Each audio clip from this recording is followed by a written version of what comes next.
Well, that's law enforcement goons for you. Aren't they brave? Getting all dressed up in tactical suits, toting submachine guns, barging into a house, throwing a flash grenade into a toddler's playpen and maiming the poor kid. And none of those goons went to prison for it. The one that got indicted of perjury wound up getting acquitted. Well, so what if it was true? What if somebody was selling harmful drugs?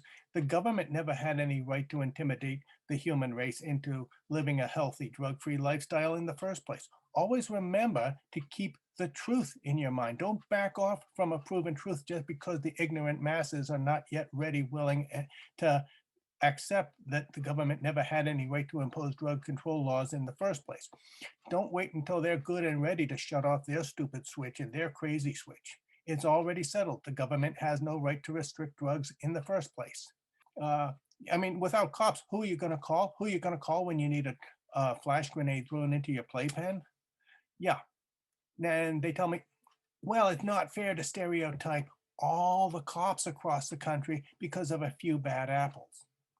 Well, there's a big difference. You see, it's not fair to stereotype everybody younger than 21 or everybody on a certain race or everybody of a certain nationality because of a few bad apples, because they're not an organized force on a mission to commit those crimes. The cops are an organized force on a mission to intimidate the human race into obeying a multitude of blatantly unjust laws. As the song goes, you don't think of them as human. Technically, they are Homo sapiens, sapiens, just like we humans are. But think of them as a bunch of violent, dangerous goons, a bunch of animals with no soul, no conscience, no sense of right and wrong, no moral scruples whatsoever. And I mean, technically, Homo sapiens, sapiens are animals too. But think of the cops as nothing but animals, figuratively speaking.